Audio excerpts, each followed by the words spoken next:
దేశంలో కుటుంబ రాజకీయాలు కొత్తవి కావు. కుటుంబాల్లో చీలికలు వచ్చి కొత్త పార్టీలు పుట్టడం కూడా కొత్త కాదు. రాజకీయ ఆకాంక్షలతో కొందరు, వ్యక్తిగత వైరుధ్యాలతో మరికొందరు కొత్త పార్టీలు పెట్టుకున్నారు. అయితే ఈ పార్టీలు రాజకీయాల్లో తమ ప్రభావం చూపాయా, మనుగడ సాధించాయా? Watch this story. తెలంగాణ రాజకీయాల్లో మరో కొత్త పార్టీ ఆవిర్భవించింది. తెలంగాణ రాజకీయ దురంధరుడు కేసీఆర్ కుటుంబంలో రాజకీయ చీలిక ఏర్పడింది. బీఆర్ఎస్ ను విభేదిస్తూ కేసీఆర్ కుమార్తె మాజీ ఎంపీ కవిత కొత్త పార్టీ ప్రారంభించారు. తెలంగాణ రాష్ట్ర సేన పేరుతో తన తండ్రి పెట్టిన టీఆర్ఎస్ అనే షార్ట్ నేమ్ వచ్చేలా పార్టీకి నామకరణం చేశారు. మన పార్టీ పేరు టీఆర్ఎస్, తెలంగాణ రాష్ట్ర సేన. చాలా కాలంగా కవితకు ఆమె కుటుంబంతో విభేదాలున్నాయన్న విషయం బహిర్గతమే. అయితే బీఆర్ఎస్ తో పాటు తన తండ్రి విధానాలను సైతం వ్యతిరేకిస్తూ కవిత రాజకీయ పార్టీ పెట్టడం ఇప్పుడు కాస్త సంచలనమే. కుటుంబంలో విభేదాలు కొత్త రాజకీయ పార్టీకి ప్రాణం పోశాయా, లేక రాజకీయ ఆకాంక్షలే కవితతో కొత్త పార్టీ పెట్టించాయా అనేది ఇంకా స్పష్టం కావడం లేదు. రాజకీయ కుటుంబాల్లో వైరుధ్యాలు, భిన్నాభిప్రాయాలు కొత్త కాదు. వ్యక్తిగత అవకాశాల కోసమో లేక అభిప్రాయ భేదాలతోనో రాజకీయ కుటుంబాల్లో ఎన్నోసార్లు చీలికలు ఏర్పడ్డాయి. తండ్రిని విభేదించి కొడుకు, అన్నను విభేదించి తమ్ముడు, ఇలా ఎన్నోసార్లు కొత్త పార్టీలు పెట్టిన సందర్భాలు దేశ చరిత్రలో అనేకం ఉన్నాయి.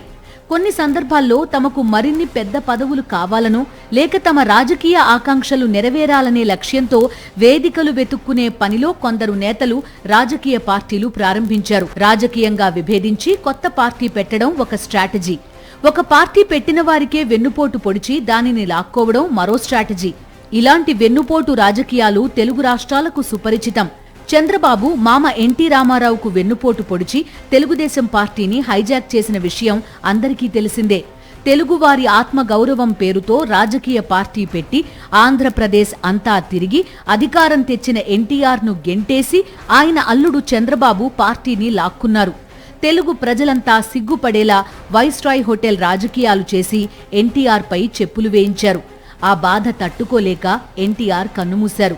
ఎన్టీఆర్ మరణం తర్వాత ఆయన సతీమణి లక్ష్మీపార్వతి ఎన్టీఆర్ టీడీపీ పేరుతో మరో రాజకీయ పార్టీ పెట్టారు. ఆయన కుమారుడు హరికృష్ణ అన్న టీడీపీ పేరుతో మరో రాజకీయ పార్టీ పెట్టారు. తరువాతి కాలంలో అన్న టీడీపీ, ఎన్టీఆర్ టీడీపీలు పెద్దగా ప్రభావం చూపలేకపోయాయి. తమిళ రాజకీయాల్లో స్టాల్ వార్ట్ అయిన దివంగత కలైంగర్ కరుణానిధి కుమారుడు అలగిరి సైతం కొత్త పార్టీ పెట్టారు. తండ్రి మరణం తర్వాత కలైంగర్ డిఎంకే పేరుతో కొత్త పార్టీ పెట్టారు. అయితే ఈ పార్టీకి పెద్దగా స్పందన రాకపోవడంతో కార్యకలాపాలు ఆగిపోయాయి. ఇక ఉత్తరప్రదేశ్లో సమాజ్వాదీ పార్టీ అధ్యక్షుడు ములాయం సింగ్ యాదవ్ కుమారుడు శివపాల్ యాదవ్ సైతం తన అన్న కుమారుడు అఖిలేష్ పై తిరుగుబాటు జెండా ఎగరేశారు. చాలా కాలం పార్టీ కార్యకలాపాలకు దూరంగా ఉన్న శివపాల్ యాదవ్ 2018లో ప్రగతిశీల్ సమాజ్వాదీ పార్టీ పేరుతో ఒక కొత్త పార్టీని ప్రారంభించారు. అయితే శివపాల్ యాదవ్ పార్టీకి డిపాజిట్ కూడా దక్కకపోవడంతో 2022లో తిరిగి సమాజ్వాదీ పార్టీలో తన పార్టీని విలీనం చేశారు. ఇక బీహార్లో దళిత రాజకీయాలకు ఐకన్ రామ్ విలాస్ పాశ్వాన్, ఆయన మృతి తర్వాత ఆయన కుటుంబంలోనూ దుమారం రేగింది.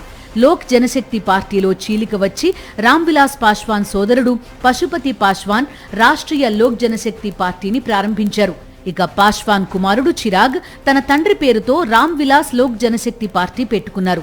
తరువాతి కాలంలో ఇద్దరి మధ్య సయోధ్య కుదిరింది. ఇప్పుడు పార్టీ పగ్గాలు చిరాగ్ పాశ్వాన్ కే దక్కాయి. ఇక ఇటీవలి కాలంలో మరాఠా రాజకీయ దురంధరుడు శరద్ పవార్ కుటుంబంలోనూ ముసలం రేగింది. రాత్రికి రాత్రి నేషనలిస్ట్ కాంగ్రెస్ పార్టీలో చీలిక తెచ్చిన శరద్ పవార్ అన్న కొడుకు అజిత్ పవార్ పార్టీని హైజాక్ చేశారు. నేషనలిస్ట్ కాంగ్రెస్ పార్టీ అజిత్ పవార్ వర్గం అంటూ కొత్త కుంపటి పెట్టుకున్నారు. వెంటనే బీజేపీతో పొత్తు పెట్టుకుని మహారాష్ట్ర ప్రభుత్వంలో అధికారం పంచుకున్నారు. అయితే విమాన ప్రమాదంలో అజిత్ పవార్ అకాల మరణం చెందారు. ఆయన మరణం కంటే ముందు రెండు పార్టీలు మళ్లీ కలుస్తాయనే చర్చ కొంతకాలం జరిగింది. ఇప్పుడు అజిత్ పవార్ మరణం తర్వాత నేషనలిస్ట్ కాంగ్రెస్ పార్టీ అజిత్ పవార్ వర్గాన్ని ఆయన కుమారుడు, భార్య లీడ్ చేస్తున్నారు. వైఎస్ఆర్సీపీ అధ్యక్షుడు వైఎస్ జగన్మోహన్ రెడ్డి సోదరి షర్మిల తెలంగాణలో వైఎస్ఆర్టీపీ పేరుతో పార్టీ ప్రారంభించారు. అయితే వైఎస్ఆర్టీపీకి తెలంగాణలో పెద్దగా స్పందన లేకపోవడంతో ఆమె తన పార్టీని కాంగ్రెస్ పార్టీలో విలీనం చేశారు. ప్రస్తుతం ఆమె ఏపీ కాంగ్రెస్ అధ్యక్షురాలిగా కొనసాగుతున్నారు. ఇక ఇప్పుడు కేసీఆర్ కుమార్తె కవిత సైతం కొత్త పార్టీ పెట్టడంతో రాజకీయ కుటుంబాల నుంచి మరో పార్టీ పుట్టింది. కారణం స్పష్టంగా చెప్పకపోయినా కేసీఆర్ కుటుంబంలో కొన్ని రోజులుగా జరుగుతున్న పరిణామాలు కవిత ఏ డైరెక్షన్లో వెళుతున్నారనేది స్పష్టం చేస్తున్నాయి. అందుకే కవిత పార్టీ పెట్టడం ఇప్పుడు హాట్ టాపిక్ కాదు. ఈ పార్టీ ఎందుకు పెట్టారు అనేదే డిస్కషన్ పాయింట్. కవిత పార్టీని డూప్లికేట్ పార్టీ అంటూ బీఆర్ఎస్ నేతలు కొట్టిపారేస్తున్నారు. ఇది కేవలం బీఆర్ఎస్ ను దెబ్బతీసే కుట్ర అని గులాబీ పార్టీ నేతలు కొందరు చెప్తున్నారు. కవిత గమనం, గమ్యం ఆమెను ఎటు తీసుకువెళ్తుందో చూడాలి.